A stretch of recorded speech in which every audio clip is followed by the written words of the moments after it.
목사지만 꼭 해야 되는 설교가 있고, 그런데 사실은 꼭 해야 하지만 목사도 하고 싶지 않은 설교가 사실은 인간적으로 있습니다.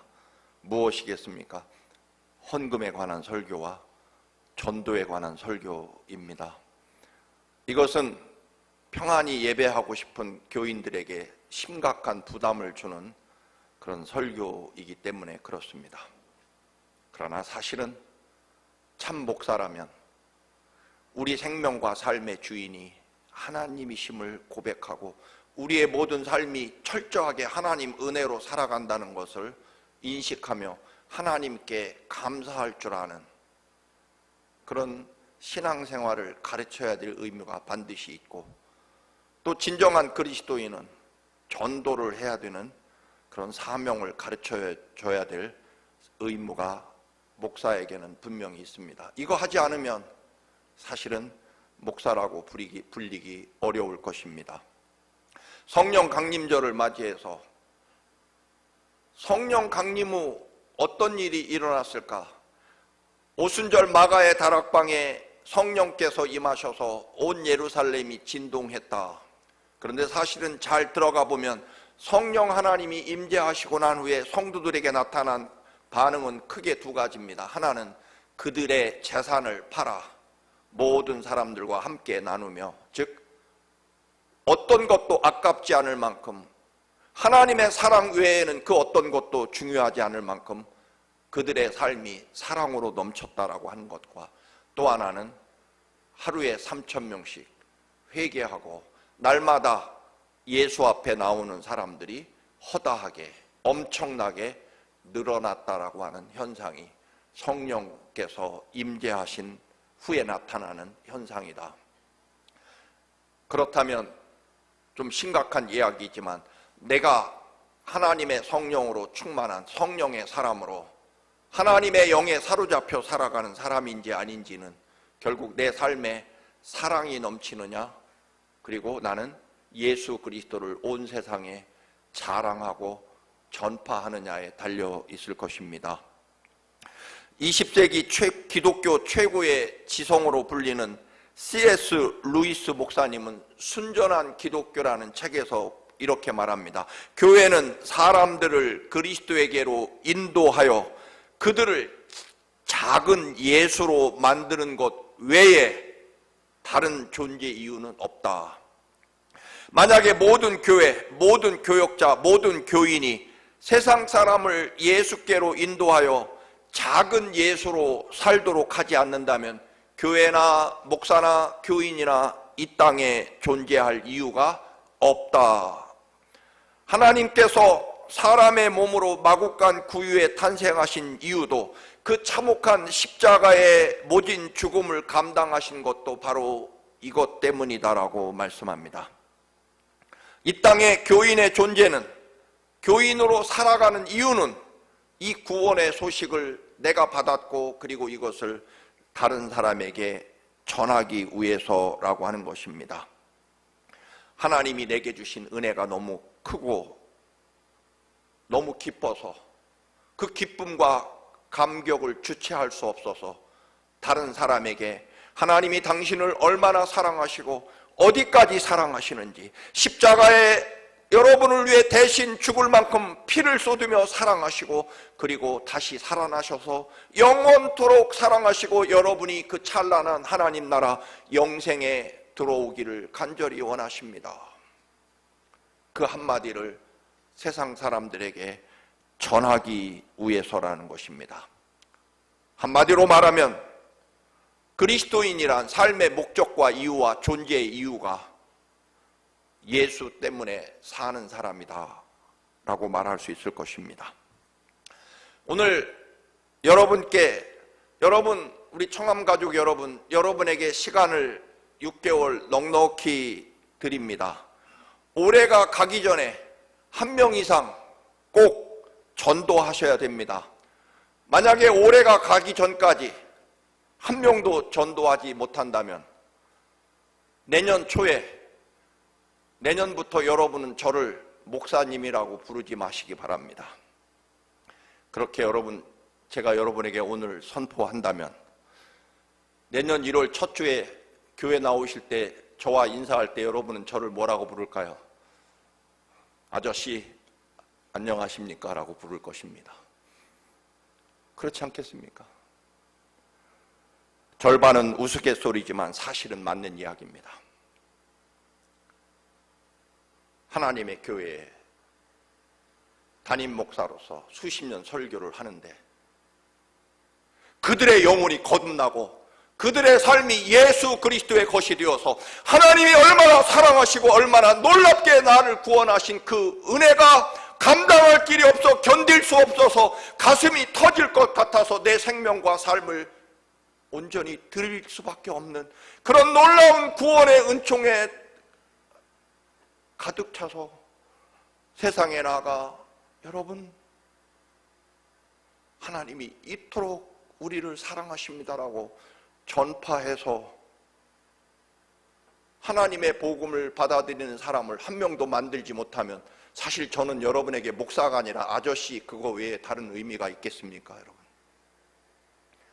내년 초에 여러분이 저를 보고 아저씨 안녕하세요 인사할 것인지 그래도 목사라고 인정하고 목사님 안녕하십니까 라고 인사할지는 올 6개월 동안 여러분 달려 있습니다. 어찌 하시겠습니까?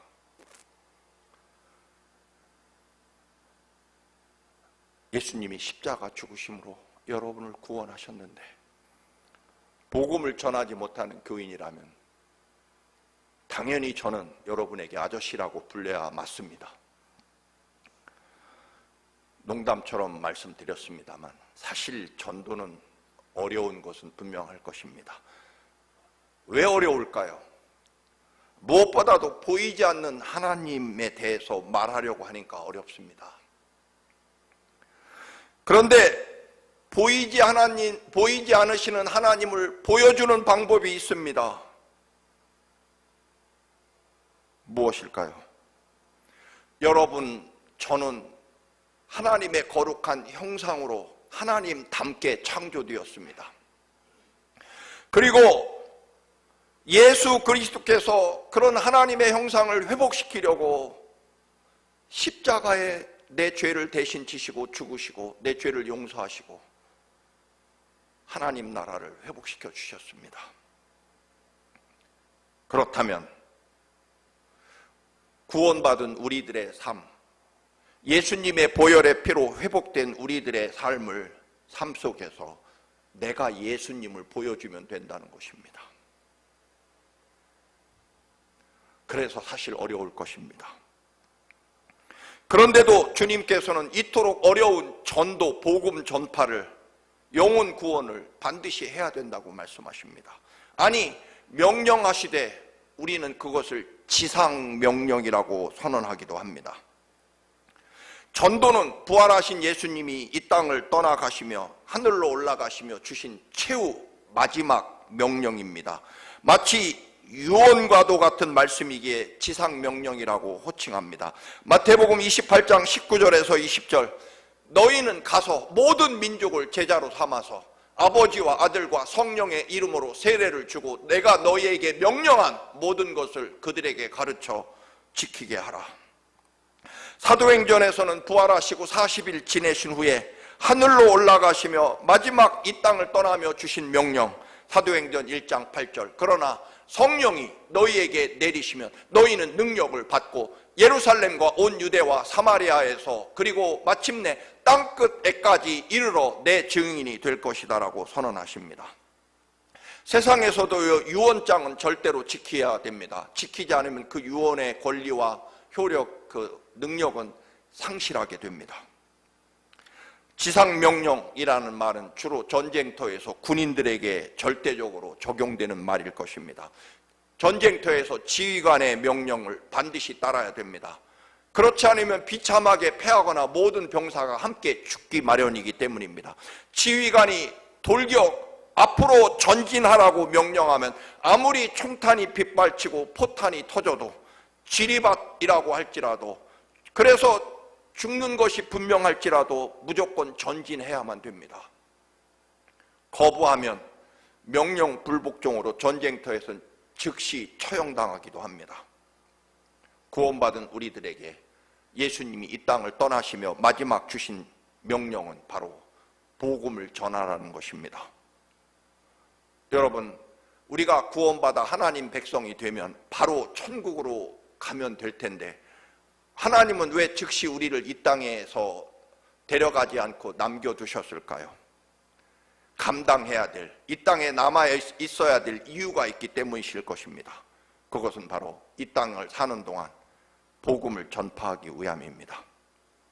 하나님의 엄청난 구원 사역에서 유일하게 사람에게 직접 맡기신 사명이 있습니다.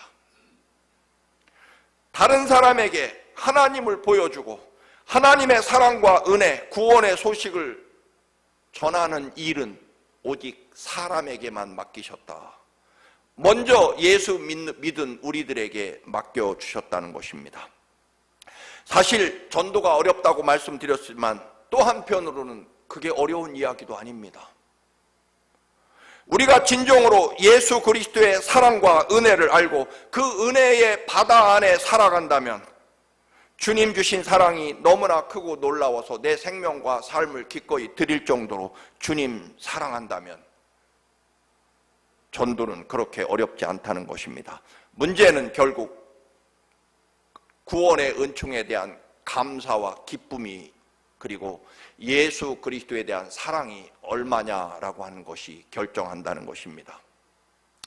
지금은 아내나 꼭 아내가 아니더라도 남편에게 아내가 전화가 옵니다. 여보, 집에 오는 길에 오이 한 개만 사와. 입으로는 알았어라고 하지만 부인이 보고 있지 않으니까 입은 대빨은 나와가지고 속으로 지가 사오지, 꼭 밖에만 나가면 뭘 사오래 라고 불평할 수 있습니다. 저는 아닙니다. 어쨌든 그런데 여러분, 연애할 때는 어디 그렇습니까? 아마 자기야, 한국으로 말하면 포항에 가서 고래고기 좀 사와. 아니면 여기 뉴욕에서는 보스턴에 고래가 많으니까 보스턴에 가서 고래고기 좀 사와. 여러분, 그래도 달려갔을 것입니다. 대부분은. 그리고 정말 사랑할 때는요, 목숨이라도 내놓을 수 있을 것입니다. 여러분, 바로 가게 마켓이 옆에 있는데 거기 가서 오이 한 개 사오는 게 어려울까요? 아니면 포항이나 보스턴에 가서 고래 한 마리 잡아오는 것이 어려울까요? 여러분, 당연히 가서 고래고기 사오거나 고래를 잡아오는 일이 훨씬 어려울 것입니다. 그런데요, 사랑하면 고래고기 사오는 게 어려운 일이 아니고 사랑하지 않으면 오이 하나 사오는 것도 귀찮습니다. 그렇지 않습니까?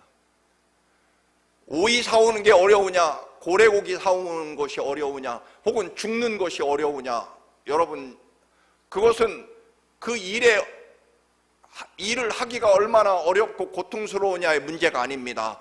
사랑이 문제이고 간절함이 문제일 것입니다. 그렇지 않습니까, 여러분? 기준은요, 쉽고 어렵고의 기준은요, 때로는 그 뜨거운 사랑과 간절함, 그것이 쉽고 어려움을 결정하는 것이지, 여러분, 오이 한 개가, 고래 한 마리가 어렵고 쉽고를 결정하는 것이 아니다라고 하는 것입니다. 우리의 삶에서도 마찬가지입니다. 여러분, 환경이 문제인 것 같고 사람이 문제인 것 같고 여러분, 내 일이나 돈이 문제인 것 같지만 사실은 아닙니다. 주님이 나를 얼마나 사랑하시는지를 깨닫고, 그리고 나도 그 사랑에 감동해서 거듭나서 살아계신 하나님의 그 놀라운 권능과 은혜를 얼마만큼 내 삶에 받아들이냐, 내가 얼마나 주님을, 하나님을 사랑하고 내가 하나님께 어떤 사람이냐가 내 삶의 어렵고 쉬움을 결정하고 내 목숨과 삶을 결정하는 것이라는 것입니다. 내가 뜨겁게 주님을 사랑한다면 그 사랑을 가지고 이웃도 사랑하게 되고 이 놀라운 내 사랑과 감격을 이웃에게 알려주고 싶은 그 뜨거움이 전도의 쉽고 어려움을 결정한다는 것입니다. 결국 하나님을 향한 우리의 구원의 사랑과 감격, 은혜가 내 속에 얼마만큼 들어있느냐가 전도의 복음 전파에 혹은 기타 다른 믿음의 삶을 살아가는데 고통과 또는 기쁨을 결정하는 요소다라고 하는 것입니다. 사랑이 어려움과 쉬움을 결정하는 것이지, 여러분, 돈과 지위와 능력과 재주가 어렵고 쉬운 것을 결정하는 것이 아니다. 하나님 나라 백성은 그렇다라고 하는 것입니다. 하나님을 향한 사랑, 예수 그리스도가 십자가에서 흘리신 그 거룩한 보혈의 은혜가, 내가 그 보혈의 은혜의 강 안에, 그 은혜의 바다 안에 내 삶이 이루어지느냐가 내 생명과 삶을 결정하는 것이지. 그런데 우리는 끝없이 사람이 내 삶을 혹은 환경과 돈이 내 삶을 좌우한다고 믿는다면 나의 구세주는 하나님이 아니실 것입니다. 때문에 전도는요, 수단이 아니고 방법이 아니고 결국 사랑입니다. 은혜입니다. 이 순서가 잘못되어 있기 때문에 오이 하나 사오는 것이 어렵고 고래 잡는 것이 쉽고를 결정하는 것처럼 말입니다. 그러면 우리는 누구에게 전도를 해야 될까? 5절 6절을 다시 봅니다. 이르시되 이방인의 길로도 가지 말고 사마리아인의 고을에도 들어가지 말고 오히려 이스라엘 집에 잃어버린 양에게로 가라. 쉽게 번역하면 처음부터 전도하려고 중동으로, 아프리카로, 아시아로 가지 말라는 것입니다. 지금 고통과 어려움에 빠져 혹은 크게 상처받고 절망한 내 주변 사람, 형제와 이웃을 먼저 찾아가서 사랑하라는 것입니다. 물론 우리가 읽은 대로 예수님도 너희는 가서 모든 민족, 세계 만민에게, 열방에게, 온 유대와 사마리아와 땅끝까지 가서 전도하라고 주님도 말씀하십니다. 그런데 그 일은 하나님이 부르신 특별한 사명과 때에 이루어지는 일일 것이고, 너는 지금 네 형제와 이웃을 뜨겁게 사랑하라는 것입니다. 직장 동료, 학교 동창, 이웃, 형제, 친척, 하다못해 여자친구, 남자친구라도 먼저 데려오라는 것입니다. 이방인의 사도였던 바울도요, 다른 나라에 가서 가장 먼저 전도한 곳은 같은 유대인들이 모이는 회당에 가서 꼭 전도를 시작합니다. 여러분, 우리는 머나먼 아프리카 사람보다는 내 형제와 이웃을 우선 사랑할 수 있지 않겠습니까? 그리고 그것이 더 급한 일이라는 것입니다. 그렇다면 그들에게 무엇을 전해야 되느냐? 7절에서 가면서 전파하여 말하되 천국이 가까이 왔다라고 전하라는 것입니다. 하나님 나라를 전파하라는 것입니다. 하나님 나라라는 것은 간단합니다. 하나님이 이 우주 만물의 창조주이시고 우리를 하나님의 거룩한 모습 담도록 귀하게 창조하셨고, 하나님이 여전히 우리를 구원하시려고, 사랑하시려고 낮고 천한 이 땅에 사람의 몸으로 찾아오셔서 나의 모든 죄악을 대신 지시고 십자가에 피 흘려 죽으시기까지 사랑하신, 죽음으로 우리를 사랑하시는, 죽기까지 사랑하시는, 죽어가면서까지 사랑하시는 주님의 사랑, 그리고 영원까지 다시 살아나셔서 사랑하시고 성령 하나님을 보내셔서 우리와 함께 동행하시며 영원까지 우리와 함께 하시며 사랑하시는 하나님의 영원한 사랑을 전파하라는 것입니다. 그것이 하나님 나라입니다. 자기 자랑이나 욕심이 아니라 십자가와 부활과 영원한 하나님 나라 영생을 전하라는 것입니다. 자기를 내세우려 하기 때문에 전도도 역시 실패합니다. 우리가 끝없이 전할 것은 하나님이 여러분을 어디까지 얼마나 어떻게 사랑하시는지 그것을 전하라는 것입니다. 어떻게 전해야 될까요? 8절입니다. 병든 자를 고쳐주고 죽은 자를 살리며 나병 환자를 깨끗하게 하며 귀신을 쫓아내되 너희가 거저 받았으니 거저 주라. 여러분, 의사가 아닌데 어떻게 우리가 병자를 고치고 나병 환자를 깨끗하게 하겠습니까? 또 죽은 자까지 살려내라고 하니까 여러분, 이런 전도는 불가능하다라고 또 포기할 수 있을 것 같습니다. 그런데 여러분, 이런 것은 주님이 주신 능력으로 행하는 것이고, 또 하나는 비록 우리에게 치료할 능력과 방법은 없지만 아픈 사람을 위해 간절하게 기도할 수 있다는 것입니다. 그의 어깨에 손을 얹고 나사렛 예수 그리스도의 이름으로 기도해주고, 그리고 그가 아프면 죽 한 그릇이라도 사다 주면 된다는 것입니다. 그가 나을 수 있도록, 힘낼 수 있도록 좋은 음식, 맛난 음식 하나 사다 주라는 것입니다. 죽은 사람을 살릴 수는 없지만, 그러나 죽은 사람 때문에 절망하고 슬퍼하고 외로워하는 그 가족들을 진심으로 위로하고 도울 일이 있으면 도움을 주라는 뜻일 것입니다. 한마디로 진심으로 간절하게 사랑하라는 것입니다. 그것이 전도라는 것입니다. 여러분, 리틀 보이라는 영화가 본 적이 있습니다. 이 영화에서 주인공 소녀는 아주 키가 작아서 늘 친구들에게 왕따 당하고 놀림과 조롱을 받습니다. 그러나 아버지는 얘야, 육체가 아니라 마음이 커야 큰 사람이다. 너는 마음이 큰 아이다. 라고 격려해 줍니다. 그 좋은 아버지가 2차 세계대전이 일어나 전쟁터로 끌려갑니다. 그리고 포로가 되었다는 소식을 듣습니다.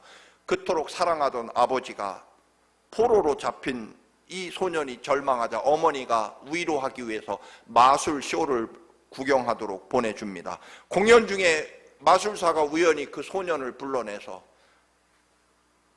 마음을 먹으면 병을 움직일 수 있는 그런 마술쇼를 보여줍니다. 마술사의 눈속임이 이겠지만 이 소년은 정말 자기가 마음을 먹었더니 병이 움직입니다. 그리고 그 소년은 진짜로 내가 유리병을 옮길 수 있는 능력이 있구나, 진짜 믿어버립니다.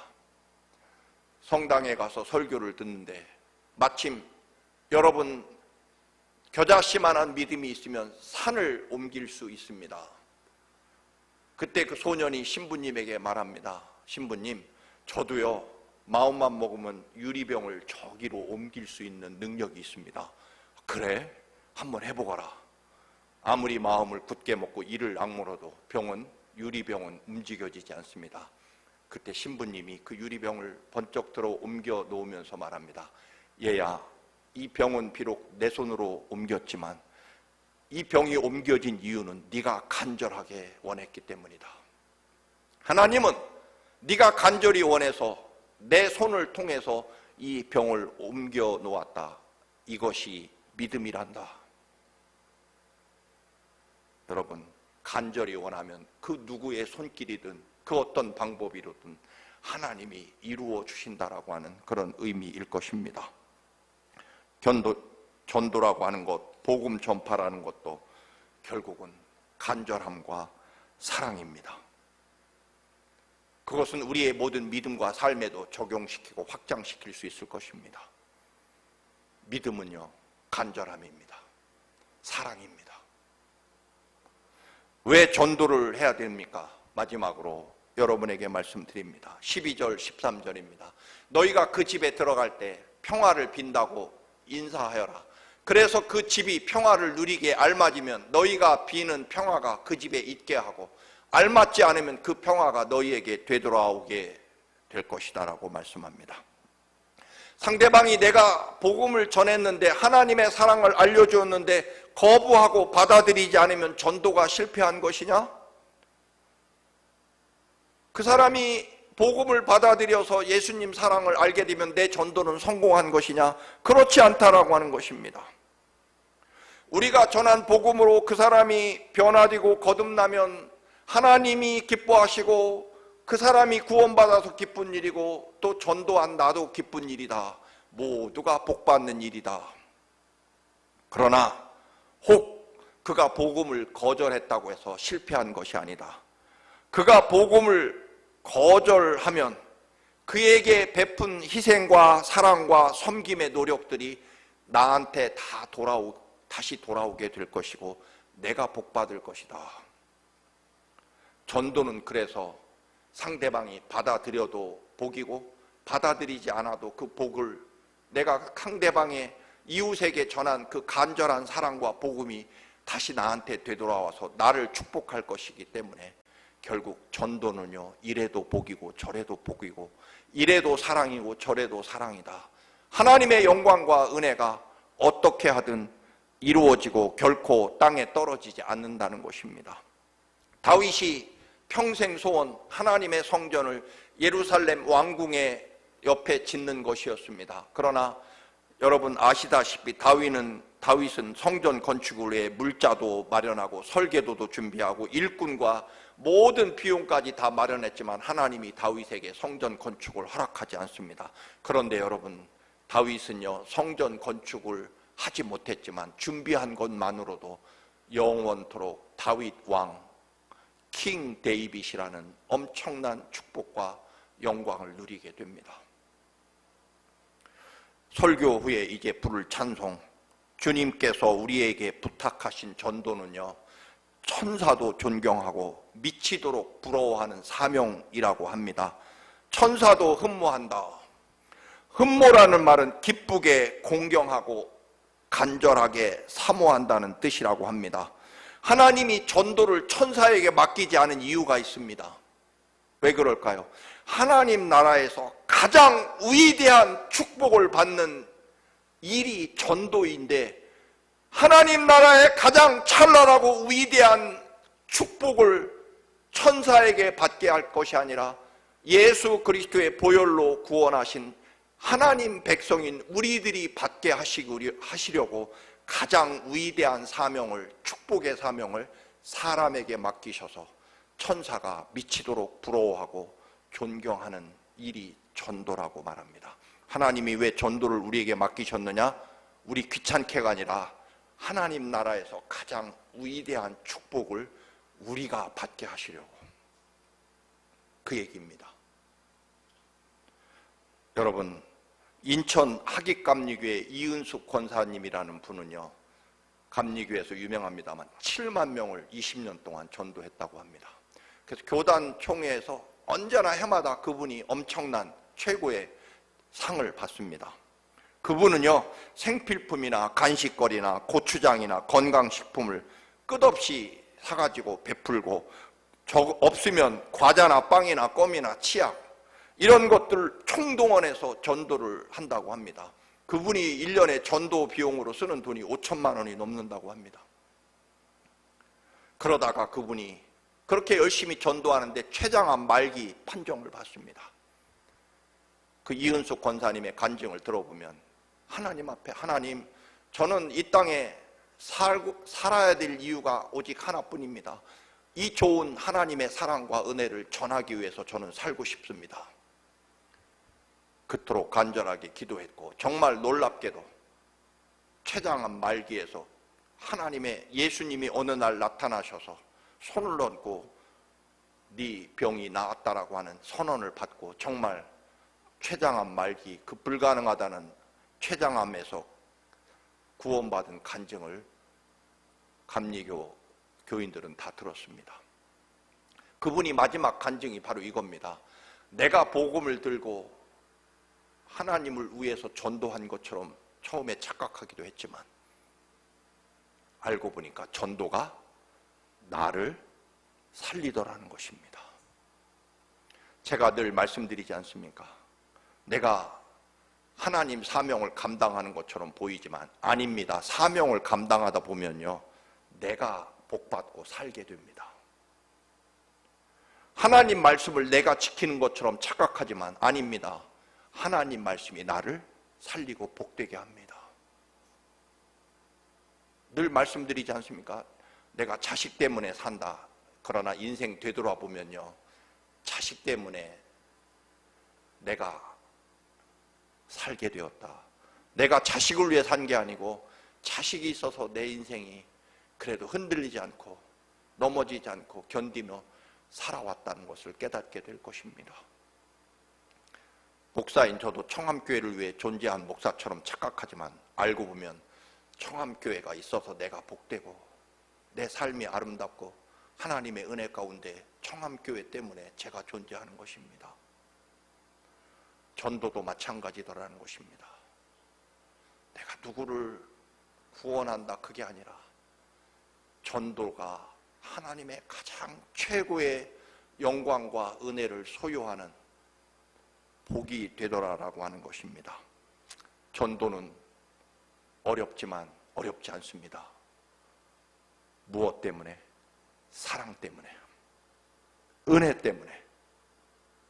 사랑하는 교우 여러분, 그냥 부담 없이 교회만 다니지 마시기 바랍니다. 주님 사랑과 이웃 사랑으로 여러분의 삶이 이루어지시기를 바랍니다. 우리는 전도를 하는 순간만 참된 제자가 될 것입니다. 이 은혜와 능력으로 영혼을 구원하는 것 이전에 전도의 사명으로 하나님 나라의 위대한 축복과 영광을 소유하는 여러분의 믿음이 되시기를 주님의 이름으로 축원합니다. 아멘. 거룩하신 주님, 이웃을 사랑하고 또한 하나님 나라 복음을 전하는 것이 하나님 나라의 가장 위대한 영광과 축복이 내게 임하는 유일한 길임을 깨닫게 하시옵소서. 주님, 주님이 얼마나 우리를 사랑하셨는지, 그리고 이 사랑을 이웃에게 기꺼이 전할 만큼 우리의 사랑과 감사와 기쁨이 넘쳐 흐르게 하옵소서. 예수님의 이름으로 기도드립니다. 아멘.